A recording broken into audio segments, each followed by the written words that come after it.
Hello everyone, and welcome to Let's Play Stellaris, the 4.0 update. I'm your host, Colors Fate. I have not touched this game in a very long time, but I frequently get asked by people, when are you going to go back to Stellaris? And today is the day. We're going to start a new game. Something I want to mention here is that I had put up a comment on the comments page, community page for YouTube, and I asked, what do people want to see from a new playthrough of Stellaris? And Max Power replied saying, I haven't seen much of the game myself, so if you can work explanations of how the game works and how you navigate it, that would be good.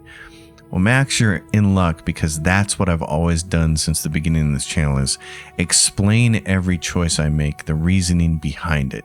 So this will serve as something that will be as close to a tutorial as you can get in a Let's Play series. The other thing I want to say before we get started creating a new empire here is that people have asked me consistently for the last 5 years, am I ever going to do another planetary management tutorial video? And the answer I can finally say is yes. I'm working on it right now. I hope it'll be done sometime between Thanksgiving and Christmas. For now, let's get started playing a new game. We're going to choose the Mechanist origin, and the reason why is because I want robots from the start of the game. Pops are super important in this game, and the more you have, the better, and I want to see how fast we can get pops. We want to colonize as much stuff as quickly as possible, and we want to get as many pops as possible. So to that end, we're going to use the Mechanist origin to start. We're going to take Egalitarian, Materialist, because you have to have that for Mechanist, and Xenophile. We're going to get increased opinion from other species, and we're going to get a little bit more trade and another envoy with that. And with Egalitarian, we're going to get faction resource output plus 25%, specialist pop resource output plus 5%. And that's going to make everybody like us a little bit more as well. Kind of what we're trying to build with this empire is a place where every other species wants to migrate to it. And the benefit of that is, as an egalitarian empire, we're going to be able to take those pops and use them to colonize the planets that, for us, are not good biomes. And that's going to help us colonize faster and colonize more. We want to choose a democracy. And what we're going to choose for our two civics are Beacon of Liberty. First of all, this is going to give us monthly unity at plus 15%. Unity is much more important in this game than it ever has been before. And this is also going to give us an empire size from pops of minus 15%. So we're going to be penalized less for having a bigger empire in terms of pops, which is what we want. And then the other thing we're going to take is the diplomatic corps. Keeping with the theme of we want the rest of the galaxy to more or less like us, so they'll give us their pops, we want to take diplomatic corps. And what that's going to give us is 2 more envoys to help us massage our neighbors and make them friendly towards us. It's going to give us more diplomatic weight when the Galactic Council finally forms. Our trust cap is going to go up, and we're going to get 75% better improved relations with the envoys that we use for improving relations. So I like all of that. It's going to be really nice. And then for our traits, we're only going to pick one trait. And it's up here, and what it is incubators. Again, our theme here is we're trying to grow our pops as fast as possible. So we're going to be growing our pops and robot pops at the same time. We're going to hope that people immigrate to our empire. And what we want to use is incubators, which means that when a population is low on our planet, we're going to have up to a 30% boost in pop growth speed. But as the planet fills up and becomes populated, our pop growth speed will go down. And that's totally fine. I want to fill my planets up as fast as possible. And I want to see how this works. So I think this could be really cool. Humanoid, UNE for names. We're going to be the Elandrian Empire.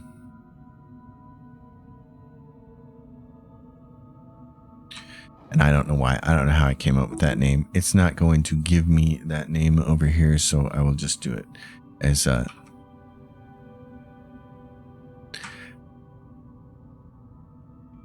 Democracy of Elandria is what will be our homeworld name. And our star name will be the same. We'll choose Continental World as our standard most habitable biome. We're going to grab the avian city design because I like that. And then for the room, we're going to grab this one down here on the right because I like this panel up here.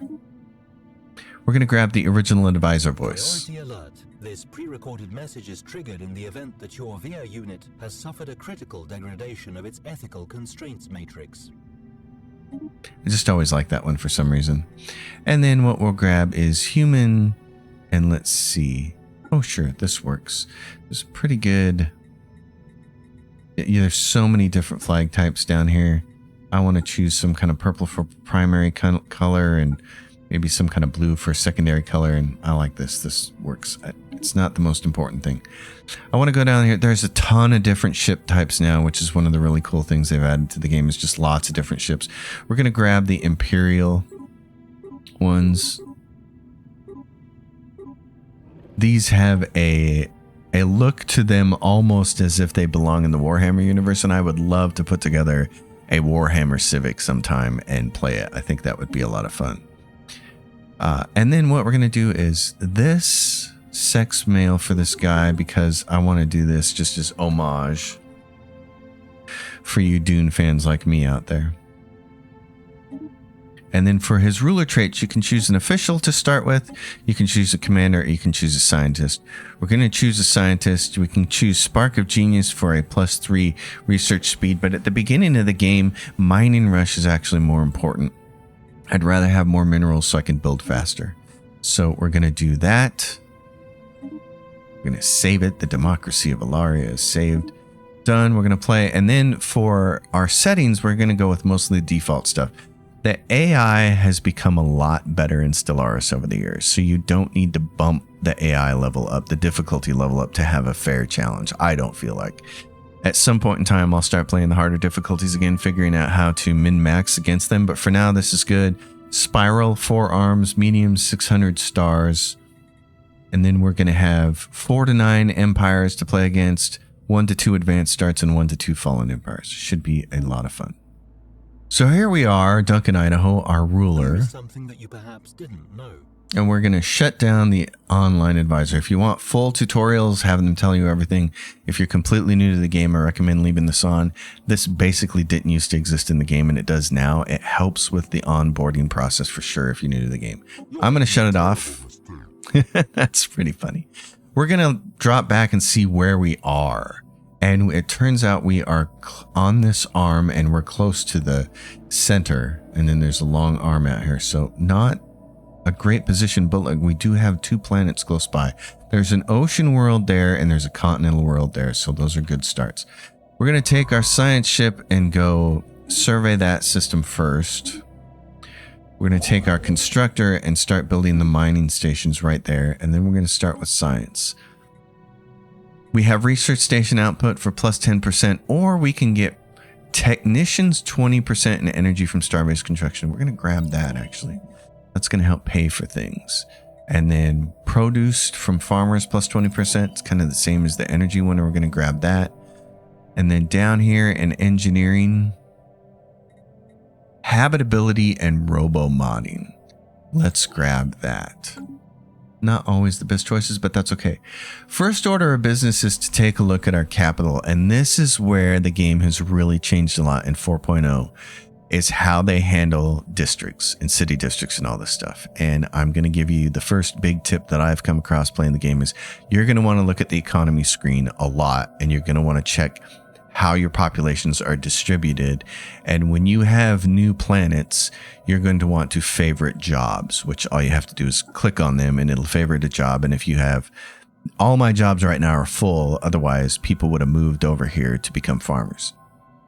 We're going to use that heavily as we go. The 4.0 update doesn't change how the game operates as far as jobs go. It changes the numbers, of course, and that was the whole reason they did it, is to take stress off the calculations. But what it does do is it really makes you think about how the jobs work, because here's the most important thing you need to know.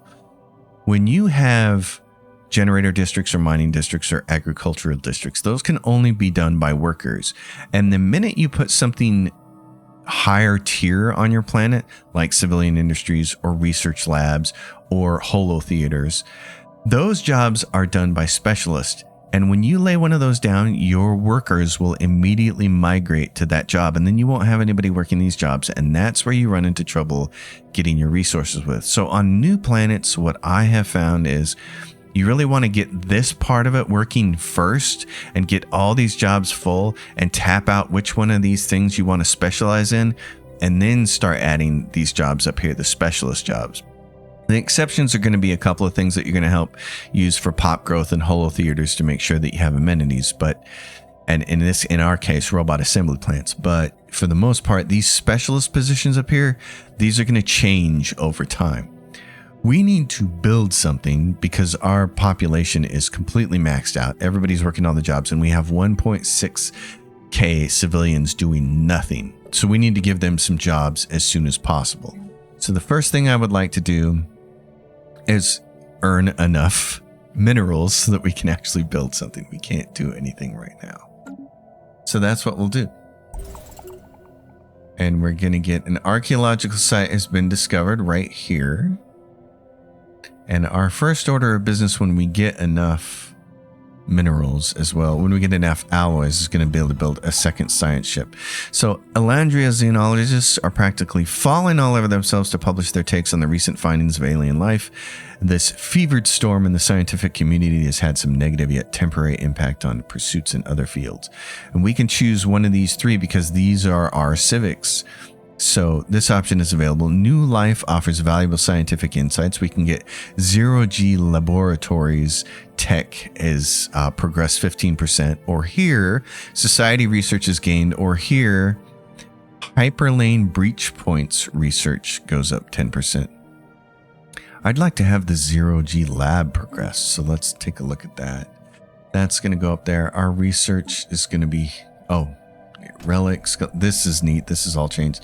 I did want to do a video at some point in time in the near future on basically the state of the game because of how much stuff has changed.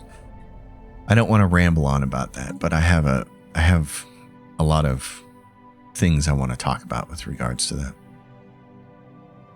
So let's go technology. We don't want to change this, but oh no, I don't want to change that. I want you to keep working on it. The next continuous, a custodian matrix, ancient caretakers. Wow. Greetings, organic sapiens. You are approaching next continuance territory. These systems serve as a refuge for sapient organics against the data block corrupted threat. For refugee status applications, proceed to central processing. As fellow star explorers, we salute you. For those about to rock.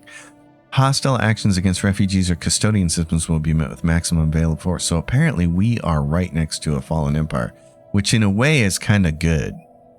Their wisdom must be great. Okay. That it can work in your favor to be right next door to a fallen empire because then that's one more direction that enemies cannot come at you from. So F10 key will get you up here to see all of the other factions that you run into, which you could see over here, F1 through F10. So there's all that fleet management, expansion planner, your government. This is where our leader is. These people are on the council, but they can also be assigned to particular jobs. So for instance, this person is our minister of state, but she is also governing this planet. And she's getting a pop growth speed and food from jobs bonus because she is a counselor. I do like this part of the game. This was an addition before 4.0, but I like this quite a bit, how we have leaders now. And depending on whether they're like a science person assigned to a science ship with bonuses that can apply to surveying or archaeology, or whether they're a commander assigned to a fleet, or like this, a head of state assigned to a planet as a governor, you get different bonuses. And I like that. It's a little bit of a micromanagement area that didn't exist before, and I kind of like that. So we're going to build this science station right here. Give us 5 engineering. We have 163 minerals. We need 400 to build alloy foundries, which we'd like to build. So this, each of these 2 slots up here, and this is how they've really limited is there's 2 slots. There's 2, I call them 2. They're 2 sets of 3. These exist here and can be changed So this can be changed. This district can be changed to archives, which is going to give you bonuses to scientific jobs, or mixed industry, which is what it is now. This one down here, which is going to give bonuses for civilian industries and alloy factories. That can also be changed to other things as the technology unfolds and gets discovered. And then you also have these 6 slots over here to build things in. So in addition to these blue dots here mean how many city districts you have, which are giving you jobs and housing and a bunch of other stuff. And these numbers all tie together. These pips right here all tie in with these. So as you build a city district, you take one away from these guys. If you build a mining district, you take one away from up here. They all have to add up at the end of the day to your size. So for our first thing, we have lots of options here. And what I'm going to choose is Discovery first. Discovery is going to get us this stuff. We're going to get a survey speed of plus 35%, which is really important to us. We're going to get some research alternatives, and we're going to get an extra scientist, which we want. Scientist capacity +1. That allows us to put another scientist on a research vessel, which will allow us to survey more. We're going to unlock research subsidies. Research station output's going to increase by 20%, and research from star-based constructions increase by 20%. We're also going to get recruitable leaders per class +1, leader experience gain +10%, and the upkeep for researchers goes down by 20%. So all of this is really good, especially for the start of the game. Now our council has an agenda. It's the button here in the middle. You're going to get infinite opportunities is currently going on, and when it gets completed here in a little bit longer, we can launch it.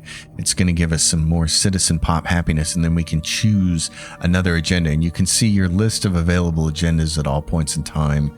We'd like to get this one, Chart the Unknown, and get the improved survey speed here at the beginning of the game. So, and in fact, what does this do? Progress made towards the current agenda will be lost. So I don't want to do that because it's so close to finishing. We'd rather it finish, and then we'll change that. All right, so back here, the construction ship says, I got nothing to do. And it's like, well, dude, you're moving over here because we're gonna grab this. You have to build an outpost on here before you can colonize this planet.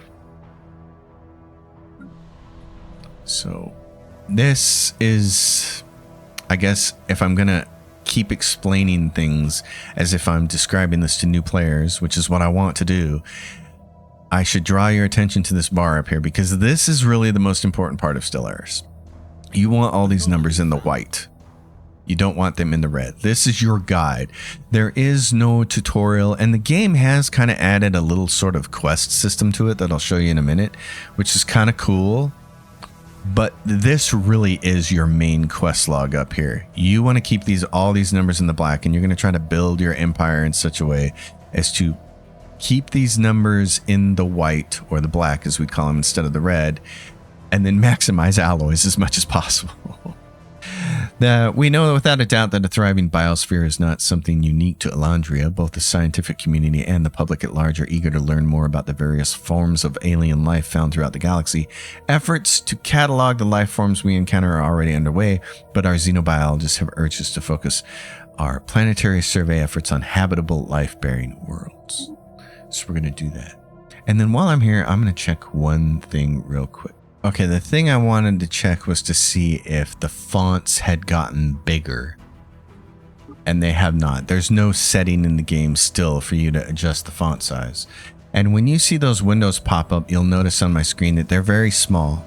And there's often some really nice artwork that accompanies them, and that's also very small. And I've always wondered why we can't just have a bigger window with bigger text for all those messages. But apparently that's not something that you can do still. And I do wonder if there is a mod that would take care of it. So that council agenda is finally ready. We can launch it. It's going to give us citizen pop happiness plus 4% for 10 years.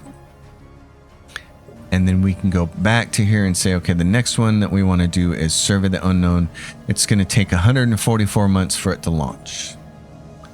And there are various researches and other selections you can make that will make the council agenda go faster so that you can get more of those fired off and active at the same time. This is our fleet over here, our tiny little fleet.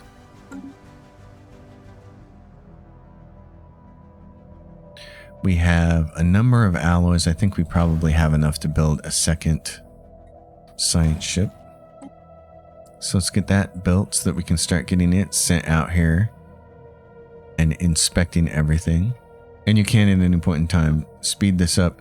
But one of the things that I've noticed about the game since I've come back to playing it is that normal is really fast as soon as you get out of the very earliest part of the game.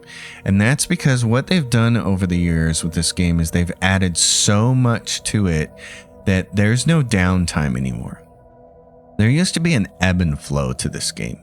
You'd have periods of hyper busyness where you're addressing a lot of different issues, and then you'd have some slow time where you could kind of focus on just building your empire. But now we have cosmic storms, and we have the Galactic Council when it comes up, and we have our own council, and we have so many other things. There's this Empire focus tab, which works kind of like a quest journal. And there's just, you got marauders and espionage to deal with and space worms now. And there's one thing after another. So there's no downtime. Once the game starts to get very busy, it stays that way. Not that that's a bad thing, but I do miss having those moments of slowness, those lulls where you could kind of reset and say, okay, I'm going to take this slow time to run through all my planets and make sure everything's being managed correctly, and run through all my fleets and make sure that they're being upgraded correctly, and do all the empire management that I need to do before I start worrying about 1,000 different things again, pop-ups and notifications and anomalies and monsters. So the first thing we want to take care is survey speed, 35%. That's the most important thing. We got this ship, and we should be able to assign a leader. Our head of research is currently surveying on the other ship, so we need to hire a scientist. And what we'd like to do is get this person. They have archaeology speed. This person has a 10% chance to discover anomaly. We're still going to discover a lot of anomalies. I want this archaeology person. So we do not have enough unity yet. Oh, how much do we need? We need 100. Okay, so we have to wait for our unity to go up. So I built that ship a little soon. That's all right. I'm not going to complain about that. We got it. It's ready to go. So the survey is complete, and that means we can take this guy and say, build a starbase right there. This person, our head of research, earned a new ability.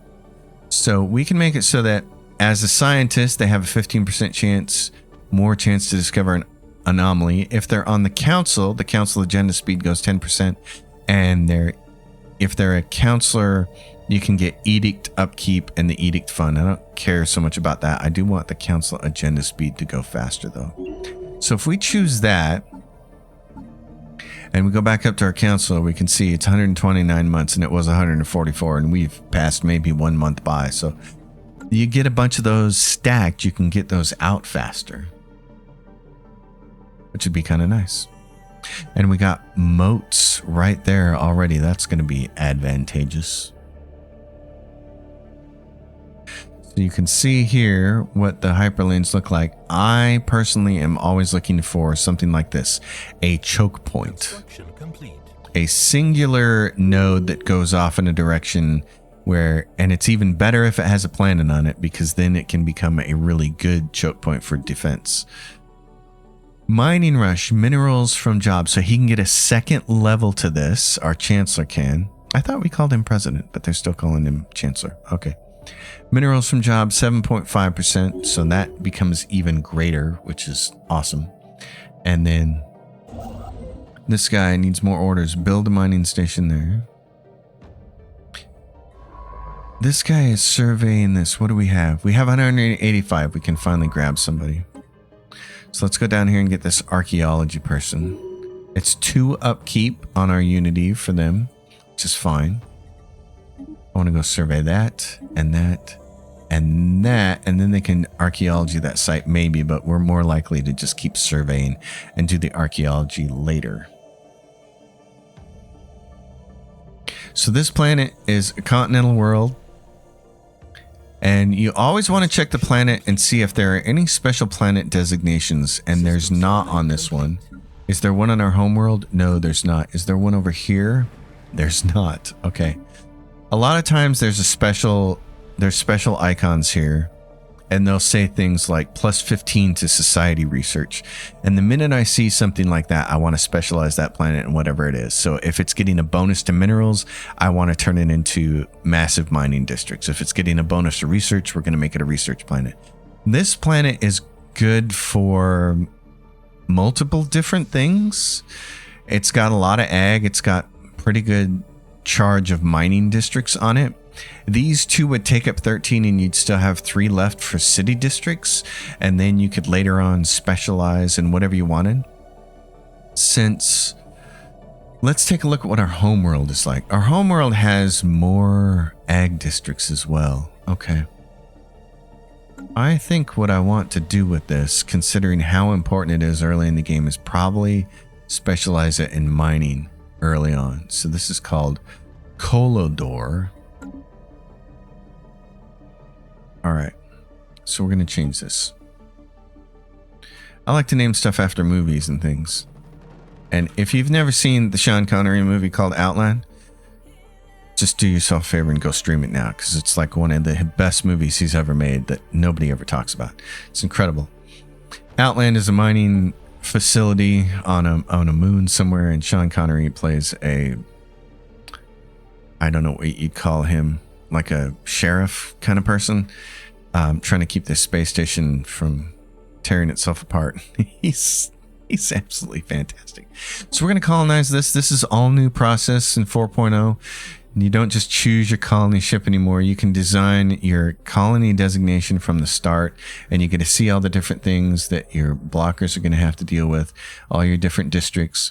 We want to turn it into a mining world to start with, and then morph it over time. So Outland Prime, we're just going to leave it as Outland and call it that. So that's going to cause a colony ship to be built here at our starbase. It's going to take it a year to build it. We have leader level ups going on. So this is our Minister of Defense. We can give her ship weapon range plus 20%. Yes, she's a counselor, so you can give happiness plus 3%. We're probably not going to need ship weapon range before she dies. So let's go with happiness. She's a counselor. Let's choose that option.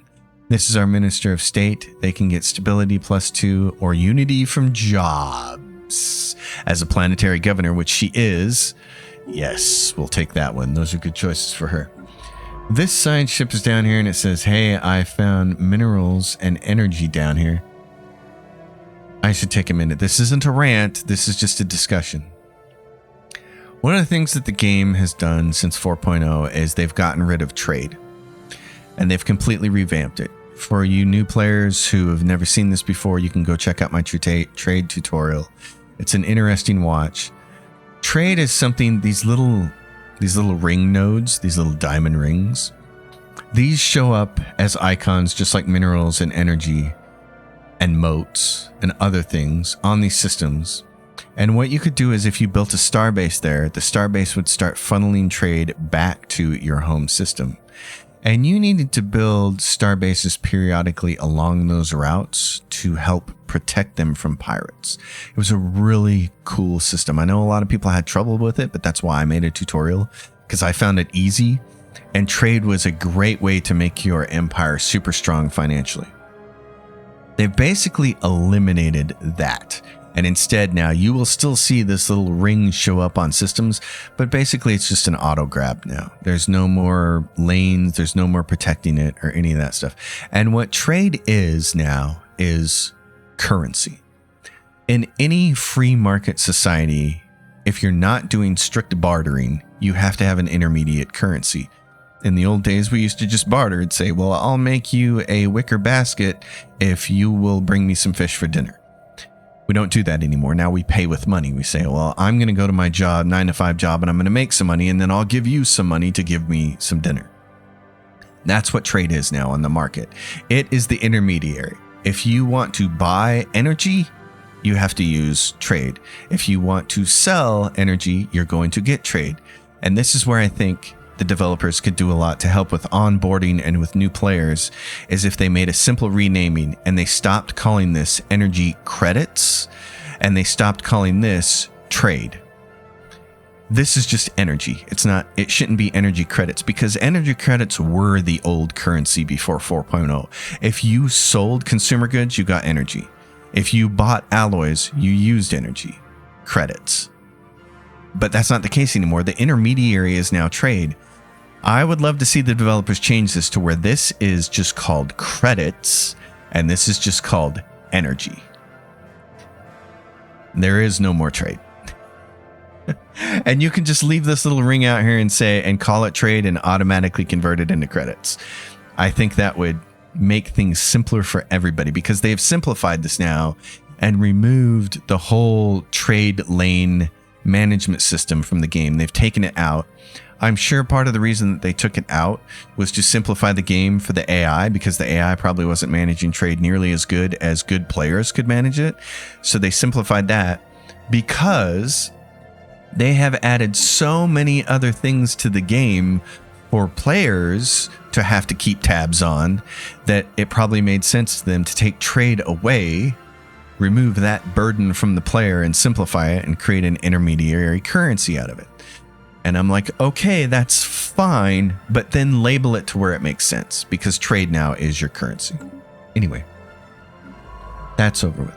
This person's over here and I got to decide what I want to do with them next. And I think what I want to do is just survey this in this direction, like so. And there's an anomaly there that we can research. There's a construction ship here that can go over here and grab this. I'd like to at least grab this loop.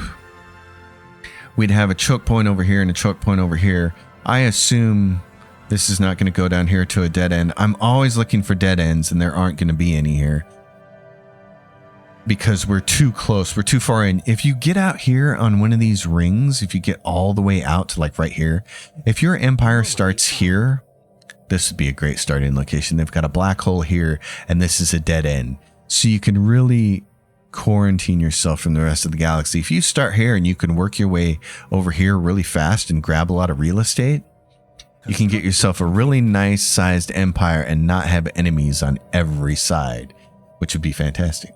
Situation log updated. The precursors, the First League. We have recovered artifacts from an ancient alien civilization. So it begins the precursors First League event chain, which is nice. From this planet down here is a tundra world. It's red because it does not match our preferred biome for our species. And that's why I said at the beginning of the game, we are going to want to be egalitarian and invite everybody into our empire so that we can use them to colonize these planets. There will be somebody who will prefer a tundra world, and it'll be great for us. Terraforming event. A toxic terraforming candidate has been discovered over here. The Miasm. Massive worm. You know what we're going to do? Oh, I can't rename the system. Oh, that's too bad, because we don't control it yet. That's why. Oh, and that's a continental world.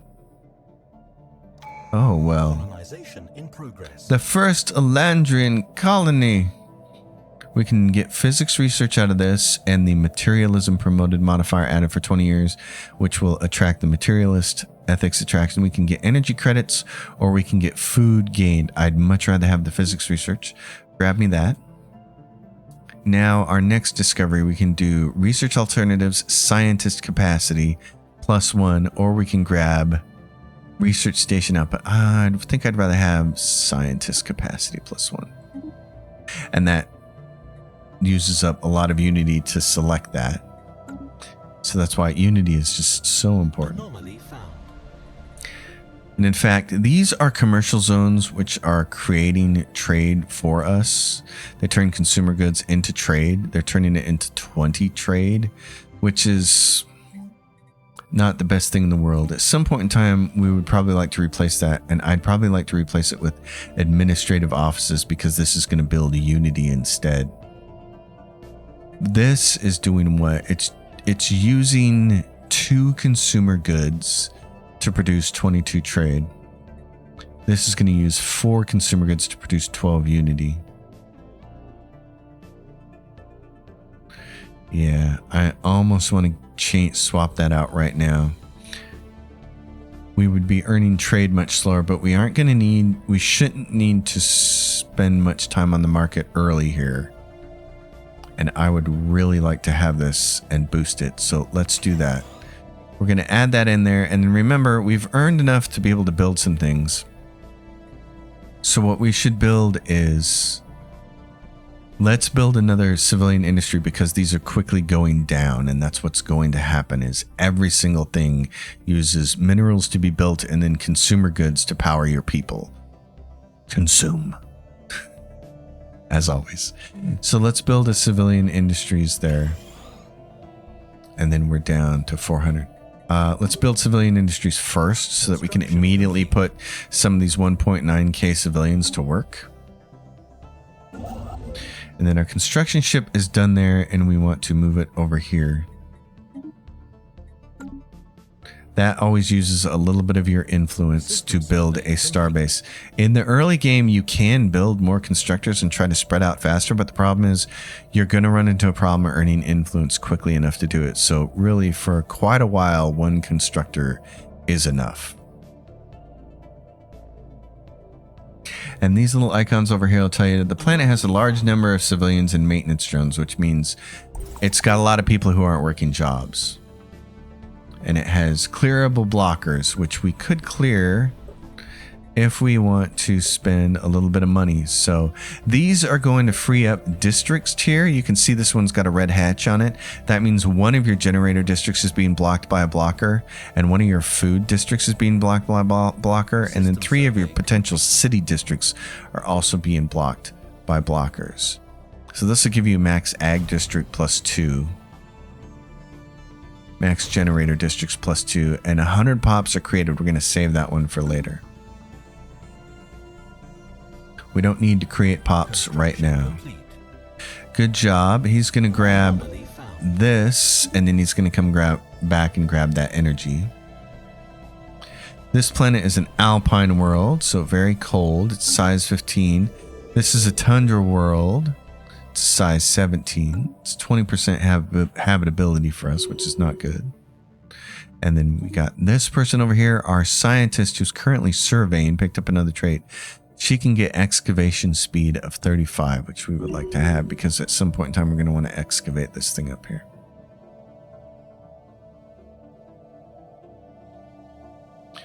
So we'll keep rolling.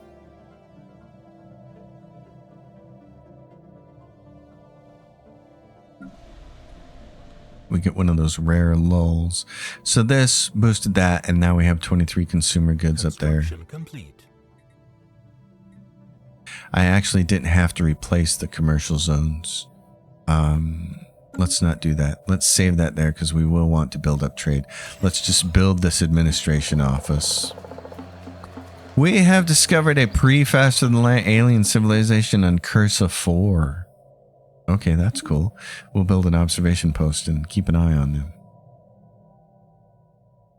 Hydroponic farms we could build, but we don't need those. Luxury residences we don't need. Medical center. You can put people to work. And since we're on a planet on our home world that has a lot of unemployed pops, this is worth it. This isn't necessarily something you want to build right away on a new planet. We'd rather get clone vats for that, because this requires 200 people to work it. And that's part of the problem when you have a brand new planet. You'd rather your new workers work one of these simpler worker job districts. You don't want to pull them up into a specialist job and be working in a medical facility. But in our case, we do want this, since we have a whole bunch of civilians who are not working. So let's also do this medical facility, and let's get administrative offices and then medical facility up here. We'll do this, and then we can worry about the blockers. So this guy is done now, and we can say build research, build mining. We can go over here, and it's a continental world. It's really nice for us. And what does it have? It has a ton of food, and it has a ton of generator districts, and it doesn't have any specializations on it. Well, I can tell you from my earlier playthrough that the thing I had the most problem with was I was surprised at how much food I needed. So we're going to colonize this, and we're going to specialize it as an agri world to start. And, oh, but first we're going to rename this place. Let's go here.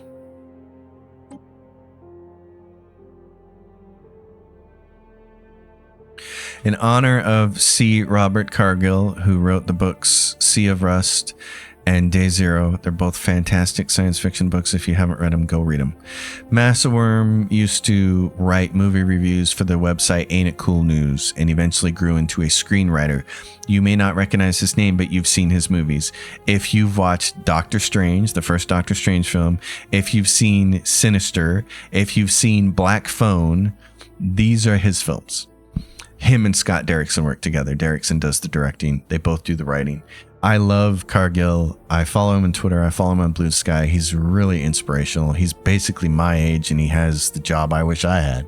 He's fantastic. So we're going to name this Massaworm. In honor of him, we're going to make it an agri world and we're going to colonize it. Massaworm Prime. We don't need the Prime in there. We know Massaworm is Prime. So we're going to get that one colonized. We got this science ship over here says, I am done. What do you want to do now? Well, I'd like you to survey that system now. So we have a big problem here. This looks like it might be a dead end though, which would be great. But still, that's going to put us at, we got an arm going off in this direction, an arm going off in this direction, an arm going off in this direction, and one going off in this direction. That still puts us at 4 entry points into our empire, and that sucks. 3 is bad. 2 is manageable. 1 is ideal. So we have a bad start in those terms. This person is going to survey that, and then we're going to have them survey this just to verify that that's a dead end. And then we'll send them out surveying the rest of this. Colony established. Great. Brand new colony. This is our mining world. I love that they say this up here now. I almost feel like the developers made this change in response to my Let's Play videos, because I used to go up here on my planets and I would rename them things like this. I would rename it so that I knew it was a mining world, and now they've gone and they've put it right there, and you can very clearly see it here, mining world. I know what its designation is. I love that. All right, so we have 102 colonists who are workers, and what we want to do right away is get them to work mining. So we're going to build a mining district, and then in terms of management, these blockers cannot be cleared because we have not researched the tech to get rid of dense jungle and dangerous wildlife. But we have researched this tech. We researched some things for the energy grid. We can also get capacity subsidies, energy grid, research speed, or survey speed. I'd like to have survey speed. It's the most useful the earlier the game it is. So I got that. He has grabbed all this stuff. I want him to grab this system now and build an outpost there, because we can't dig up this archaeological site if we don't own this system. Now there is, I think, either a technology choice or a civics choice. There's something that will allow you to dig up archaeological sites that are not in your empire. I think it's a technology choice, but I'm not sure. I remember seeing it and being like, oh, that's new. This is our head of research. We can give them an anomaly discovery chance. Dock ship upkeep we don't care about. This is leader trait. Minerals from jobs if they are a counselor. And they are, because they're our head of research. So we're going to take minerals from jobs for them. And keep boosting our minerals. Planet lacks enough housing for all its people. So we need more housing for our peeps, which makes sense. So all you have to do is get in here and build one of these things. I need to build one of these deals. I need to build a city. Why can't I build a city right now? Oh, I'm lacking minerals. That's why. Okay. Yeah, you just have to click on this big square, and this build button up here will build a metropolitan core for you. And we'll see what that does in a second. This is going to give me recruitable leaders per class +1 and leader experience gain, which I like. Let's grab that. Here on our homeworld, you can see what a metropolitan core does. It's going to give you 3,000 housing. It's going to give you physicist jobs. Now, it says from district specialization. That's because there's this specialization and this specialization. And so it tells you what these do. There's 60 physicist jobs, 60 biologist jobs, 60 engineer jobs, 120 bureaucratic jobs. 150 metallurgist jobs and 150 artisan jobs because of these two specializations. So, but the housing itself is 3,000, and that's what we want to be able to build as soon as we get another one. Science has come up and it says, hey, we also got this complete, so we can grab a bioreactor if we wanted to, which I don't really care about. A small amount of Unity and monthly Unity 5% is absolutely something I want. So get me more Unity each month. The whole reason I want a lot of Unity is so that we can go through our traditions as fast as possible, because every time you finish a tradition, you unlock an ascension perk. And the faster we can unlock ascension perks, the faster we can get to megastructures. And the faster we can get to megastructures, the better. All right, this guy's going to build mining stations. You just click on that system and he knows now he's going to build mining station for those minerals and a mining station for this energy over here. Game is smart about that kind of stuff. Blocker cleared. Blocker cleared. So here's our mining world, and we can see that we only have 17 civilians now because we have miners, and they're growing really fast. What we need to build for these people now, well, we need more minerals. We need a lot more minerals. We need minerals really fast because we want to build robot assembly plants for them. And I would actually build this before I worry about building housing for the Empire capital. So as soon as we can get to robot assembly plants, we will. And in fact, we have quite a bit of trade. So we could go in here and say, let's click 1,000 of those so we can buy them and instantly get in here and build robot assembly plants for that. He has gone over there and said, well, we got a trinary star system over here and then a bunch of stuff over here. This all may connect. So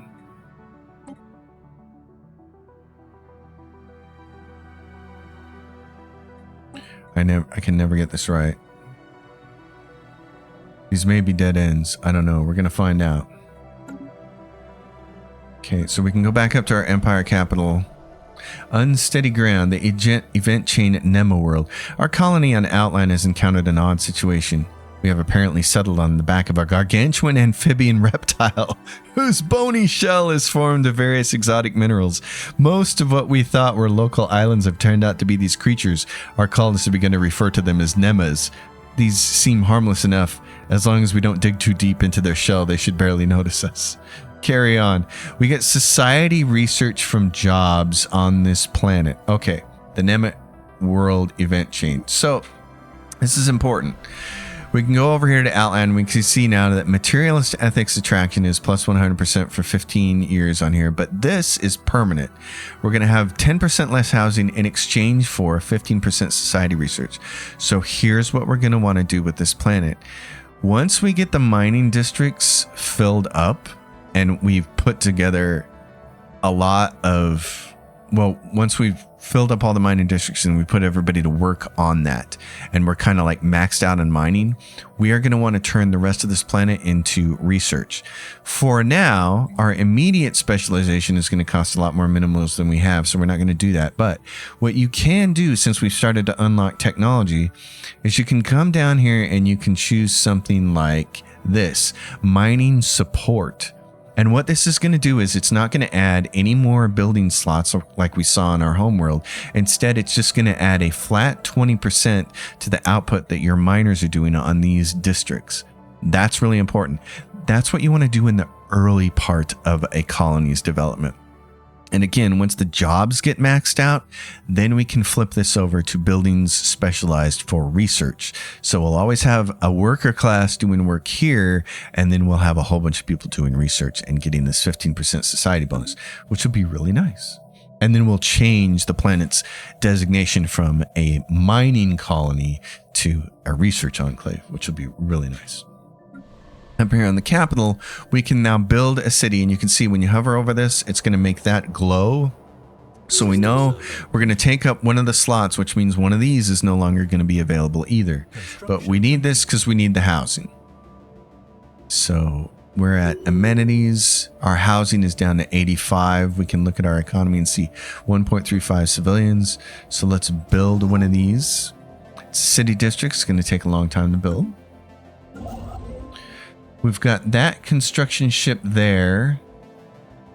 There's pre-faster than light civilization. We get bonuses for observing these people.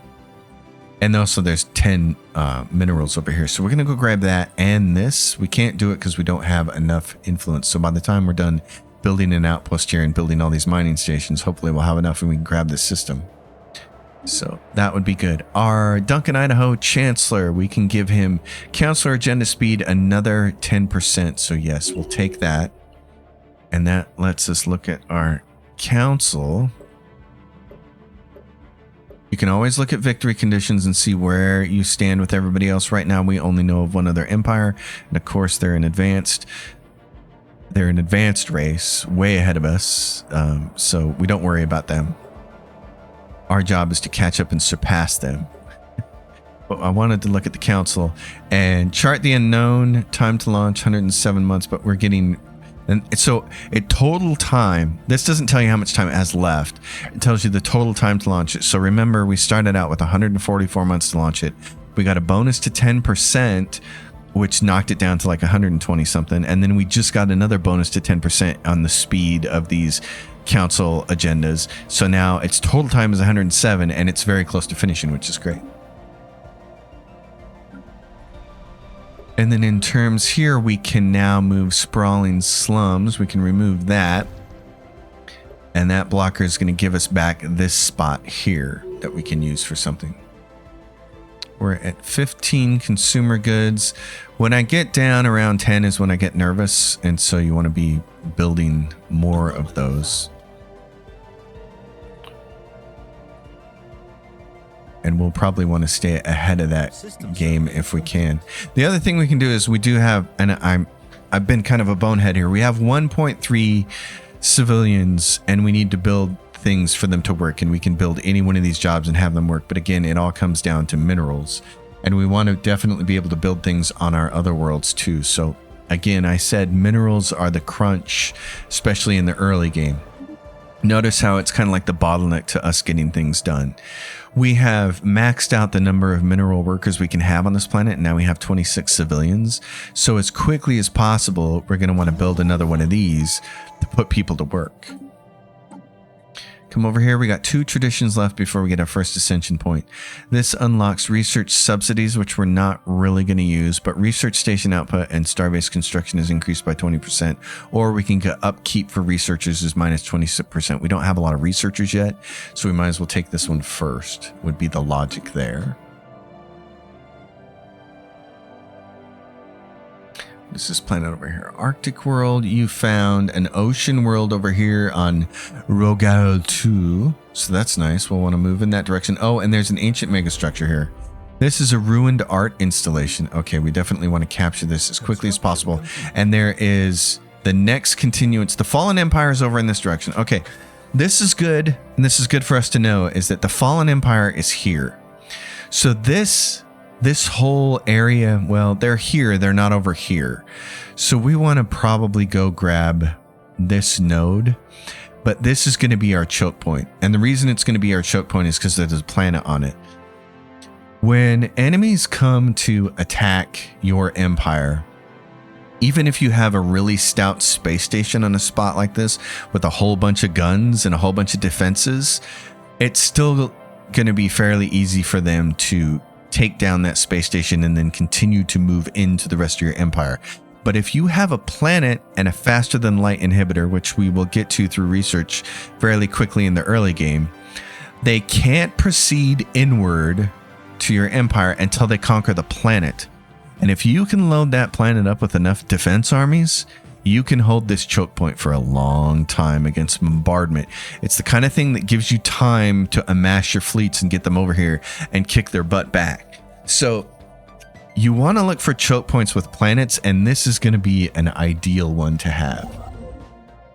This guy's going to build mining and then research. And again, those are using up minerals too. So we want to kind of keep a look at what's going on with their trade. And as we can, we want to spend some of our trade to buy more minerals to build a little faster. Our head of state can get trade from jobs, which would be great. Okay, we don't care about infiltration speed right now. Espionage is a non-factor this early in the game. We'd much rather have this. Trade from jobs at 15% as a planetary governor. Fantastic. We'll make that go up. And these numbers don't roll over until the end of the month. They don't change until the end of the month. The game only does one calculation on the first of the month. So watch this number change. 26 per month instead of 24. A daring discovery, the Nema world. As our colony on Outline has been flourishing, the adolescents of this new world have sought to create entertainment for themselves, as youths are wont to do.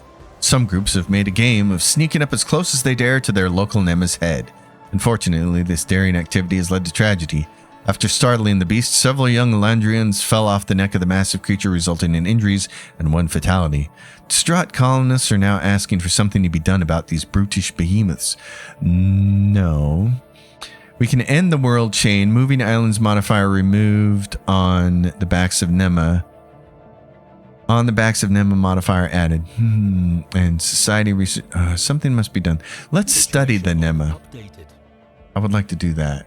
Let's see. So you can go to your situation log at any point in time. Let's see. Nema world. This is available and we can just research it in 180 days. Sometimes these require you to bring a research vessel to the location in order to do it.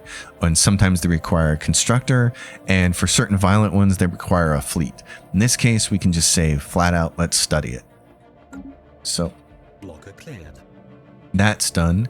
We have the council agenda can be fired off, so now our survey speed will be even faster. And then we can grab Unity. We can unlock a counselor slot. We can get faction approval, automatic resettlement destination, progressive growth, mechanical pop assembly speed, and materialistic ethics attraction speed. So we can make our robots go faster, or we can reorganize the council. I think I'd rather have the Unity this early in the game. So, and this is going to take 92 months. So faster than when we started the game. I like that. So over here, let's go look at buying some more. We got 2.8 in trade. I'm going to buy more minerals right here up front, because what I want to do is build more mineral plants here. I want to put all of these people who are civilians to work. So let's get them working on making more minerals, which would be great. This is a dead end down here. There's some astral threads. I like this. Oh, there's an alloy right there. It'd be great if there was a planet around here to create a choke point with. There is one right there, and we definitely want to go get that. It may be time to get a third science vessel up. Custodian protocol activated. Your civilization is presently at risk of destruction due to... We have calculated that colonization of Trevelle 2 will increase your survival chances by 4.5%. We request colonization and establishment of a significant Alondria presence on this planet. Will you comply? Of course, you're asking us to colonize a planet? Okay. Situation log. Okay, Trevelle. Where the hell is that? Where is Trevelle? Okay. Oh, it's right here. They want us to colonize this. It's an ocean world. Okay. It doesn't have the best habitability for us. But what does it have? Having tasked our best biologists and engineers with devising potential solutions for the Nema Dilemma on the Outland, the Nema Dilemma, that's a new rap group, several proposals are now ready to be presented. We've considered everything from the most rational to the most extreme of ideas. The urgency of this situation demands we must skip straight to live field tests. Start a Nema breeding program. Okay, that sounds interesting. This planet doesn't have hardly anything for generator districts or mining districts. It has quite a few ag districts. It's a wet climate. Oceans cover more than 90% of its surface. The habitability is bad for us, but they want us to colonize it, and it's a size 18. This is probably the kind of place that's going to be food first and either research or alloys later. I like it. Let's get it done. The habitability is low, but we'll take the penalties. Let's go agri-world on it. and colonize it. I know it's got low habitability. Increase upkeep and resource usage, but hopefully we can get some research to make our habitability higher. So let's do that. Treville Prime. Yeah, I think I can remember that name. All right. And then we have first contact event pending, and we have this. This is our Minister of Defense. Happiness as counselor can go up, or as a governor, produced from technicians, or ship weapon damage and light speed. Again, I think it's more important. Yeah, they're a counselor. Let's make them a governor. Let's have them govern some planet. She is governing this one, and it gets what? Food bonuses, unity from jobs, trade from jobs. This is a mining world. Probably wasn't the best choice then, because this person, there's no generators in this district. We have almost all of our mining jobs taken up. We have colonists. We can switch it over to fully to mining, and that gives us 161 colonists. We can build another one of those. On our agri world, we need to build this. We have a bunch of colonists there, and we want to build robot assembly plants as fast as possible. Okay, we start a little bit of time for that. Put some people to work here. So you could see there's a lot going on here. And then there's this. First contact event pending. Assign an envoy to investigate. And we have a lot of envoys. Normally you only get 3, but we have a bunch of them. This is the way we set up our civics in the start of a game. So we like that. Anomaly found. We have lots of anomalies to research as time goes by here. I think I would like to try to get another science ship up. I'm not in a hurry to colonize that planet. Let's get a science ship up first. We got 52 unity per month now. This is good. Anomaly found. And we got this science ship. Okay, let's get you hired. Get someone in here that's hired. This scientist surveyed and this scientist is surveying. What do we have here? This is a spark of genius, man. That's always automatic. You just grab those people. Yep. You're going to come in here. You might be the person we end up wanting to make a research speed +6. Counselor traits only take effect when the leader is assigned a council position, which is okay. We can go up here, and our current head of research is this person. She gets counselor agenda, speed, and minerals from jobs as a counselor, so we're going to leave her here. We'd like to assign the other one at some point in time, though. So this ship is ready and raring to go. This person's over here and has just found a big old... Okay, this is cool. This is all one section that loops back to here. So if we can somehow manage to grab all of this, this could be a choke point up here. That's fantastic. I like that. Okay. In that case, I want you to go survey this, because this could also be a very good choke point for us. Construction complete.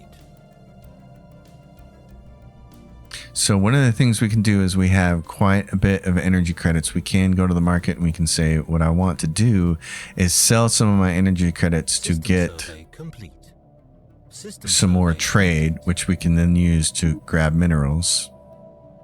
So we go to minerals and say, well, I'd like about 1,000 more minerals. Help me build some stuff. So we can go here and say, give me robot assembly plants. That constructor's done there, which is great. I think what I'd really like to do now is go get that. That's too valuable. This is going to be such a great choke point. It's an ocean world. We got to go get that. We have picked up readings of an unknown nature. The signals seem to follow some kind of repeating syntax. So this is the Mu aliens. We'll find out what they are in a little bit. This picks up our last one. Upkeep for researchers goes down, and we get our first ascension perk. Plenty of choices. Interstellar Dominion. Starbase influence cost is -20%. Claim influence cost -20. Empire size from systems -50. We definitely want that at some point in time. Technological ascendancy will give you rare research options. One vision will give you more unity and governing ethics traction +50%. Mastery of nature, I love. You get 2 more districts, and That's max resource districts from planetary features is plus 50%. Imperial prerogative, empire size from planets is minus 50. We're going to want that one too, because again, we're trying to build as big of an empire as we can here. Transcendent learning is for leader upkeep and leader gain. You get 2 more scientists as well. And shared destiny, subject specialized conversion time minus 20%. 2 more envoys. So, Lord of War, Enclave capacity plus 1, diplomatic weight from fleet power is plus 25. I don't care so much about that. Starbase influence cost minus 20% is probably the best thing we can get right now because it'll help us expand faster. So I'm going to do that because I want all of this. Whatever's here, I want all of it. And then I want a choke point like here or something like that. Hopefully with a planet on it. So that would be great. Research complete. Robo-modding. Now we get planetary infrastructure build speed and automation building. Okay. Or mining station output. Oh, let's grab that. We can use 10% more mining. We need the minerals so we can build faster. So here on Outland, we have maxed out our miners and we again have a bunch of colonists that are just doing nothing. So let's give them, let's do this. We're going to specialize in mining support. This is going to get us resources produced from miners at 20%, and it's going to give us some extra trader jobs to give us some more trade. This is going to cost us 1,000 though. So what I'd like to do before then is first just build a mining district to put more people to work and then do mining support. And then this scientist, our archaeologist, gets another one. They can get minerals from jobs if they're a counselor, but they're not a counselor, they're surveying. An anomaly discovery chance. This person is probably not going to be a counselor, so let's just give them more chances to get anomalies. This person is way over here. We're still kind of looking for a choke point here. Let's survey that. That looks like a dead end to me, so we're going to survey all of this and kind of see if these are all dead ends. This person, however, came over here and grabbed this. Let's have you survey that, and then I want you working in that direction.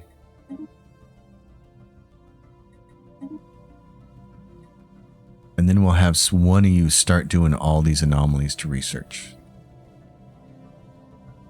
So I feel like that's a pretty good place to stop because we're at 48 minutes and we just sent all of our researchers off on different tasks here.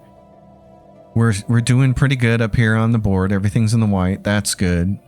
We're going to need more alloys soon because we want to start building up our fleet.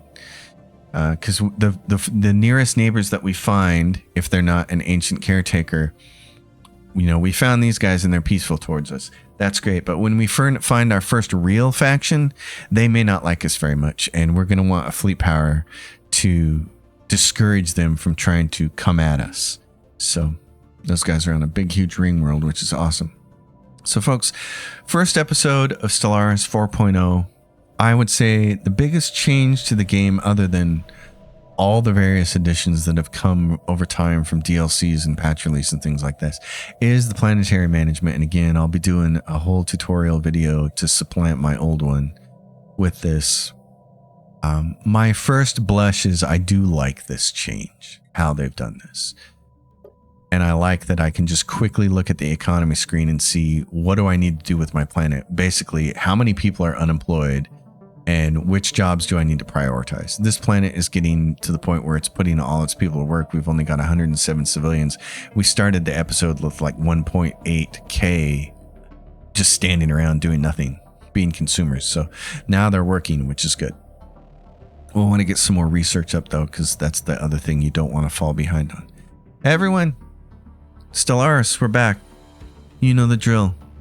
We always save bookkeeping to the end on my channel because I hate it at the beginning. I saw yet another video today that I went to, somebody new for something that I wanted to see. I thought their video looked really cool, and they spent the first 2 minutes talking about giving them a sub and a like, and then 5 minutes into the video they had one of those, not a YouTube ad, a sponsored segment that was like 5 minutes long, I think it was for Me Undies of all things. I was like, oh my God, man. 10 minutes of video time and you gave me 3 minutes of content. So we save the bookkeeping for the end at this channel.